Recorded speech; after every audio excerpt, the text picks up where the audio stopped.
Hi everyone! Kamusta? My name is Shayo. Welcome back to my channel. In this video guys, I want to share with you kung ano nga ba yung mga misconception ng mga nagsisimula sa pagbe-business. Isa to sa laging natatanong sa akin, be it mga kaibigan ko, kamag-anak, or yung mga clients ko minsan. And these are also some of the observations na napapansin ko sa aking mga clients when I do yung coaching namin. So I hope in this video, this is something na makatulong sa inyo, something that you can think about kapag magsisimula kayo ng inyong sariling business. Alright?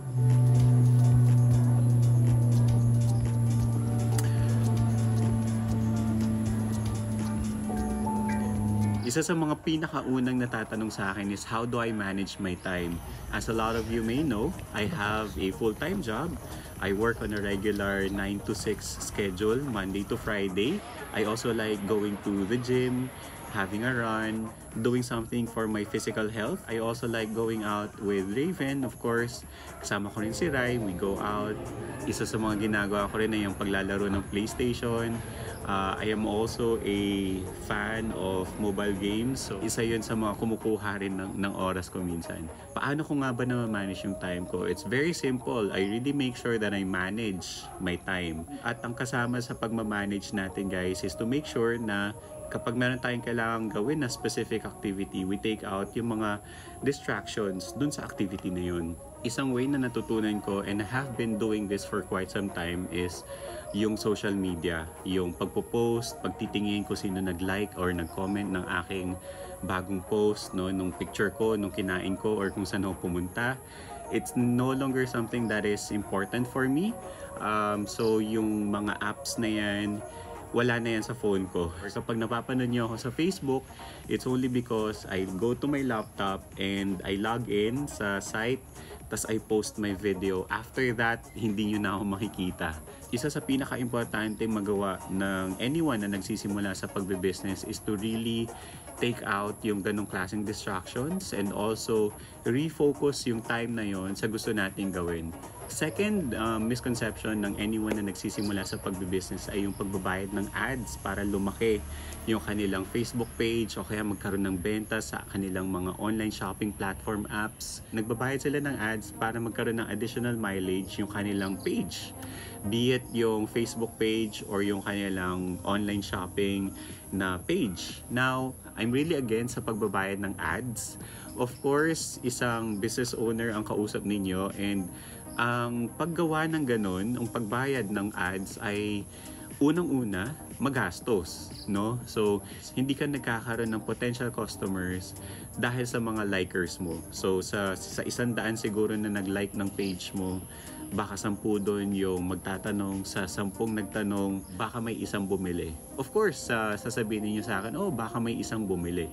Tama naman, baka may isa. Pero kapag organic, yung growth ng ating page or ng growth ng ating shop, it means that targeted yung mga nagla-like at yung mga nagfo-follow ng page natin. Ibig sabihin nun, they are interested in the products that we are going to sell, yung story natin or yung company na in-establish rin natin. So, mas maganda na organic yung growth ng ating page para din mas madali para sa kanila makarelate dun sa story na binibigay natin, dun sa story na sinasabi natin, and dun sa products na binibenta natin para sa kanila.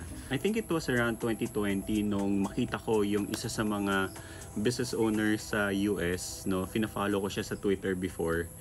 And nag-post siya na kung meron kayong questions about business, sasagot siya for this specific time. And so David answered my question on Twitter. How will I know para sa isang employee ang perfect time para mag-resign and mag-focus sa kanyang sariling business? At this point, isa pa rin akong full-time employee. Hindi ko pa naabot yung sales na gusto kong maabot para masabi para sa sarili ko na tama na ang pag-work and focus more on my business. At this time, however, yung sales namin current year, this has been my greatest year so far in terms of the business kasi napakaganda ng mga projects na na-launch namin with my client. And then also, I see a lot of you guys supporting my channel as well. Maraming salamat. Lumalaki yung channel ko ng hindi ganun kalaki, no? Pero I'm very happy kasi maraming nagme-message sa akin on Facebook page na nakakatulong daw ang aking videos. And I really like it na kahit na hindi ganun kalaki, hindi ako nag-viral na in a good way. Ganda na rin para sa akin na nakakarinig ako mismo galing sa inyo ng mga words of encouragement na nakakatulong ako sa inyo. So maraming salamat po. Bakit ko nga ba ito nasabi as a subtopic? Kasi marami akong mga nakakausap rin na kino-coach ko na.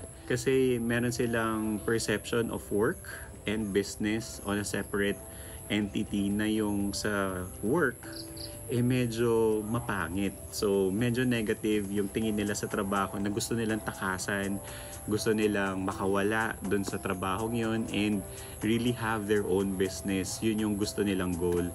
Although maganda yung goal, maganda yung gusto nating mangyari, however, yung current state natin, baka hindi ganun maganda yung perception natin doon. So, let's try to reassess yung trabaho natin. So, those 3 things, guys, I hope nakatulong sa inyo.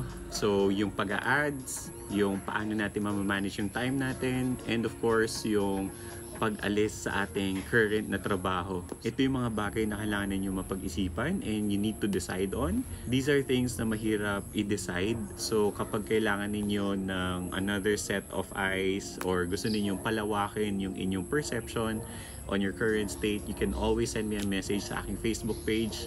Let's have that one-on-one coaching. I hope nakatulong tong video na to. If it did, a simple like kapag nag-support kayo and subscribe to this channel. Of course, I would appreciate that as well. Maraming po salamat. Kung may questions kayo, no, send me a message sa aking Facebook page. You can also comment down on this video. So that's it for now. Maraming po salamat. Let's stay indoors. Although ngayon nandito ako sa labas. Pero ingat po tayo kasi may smog.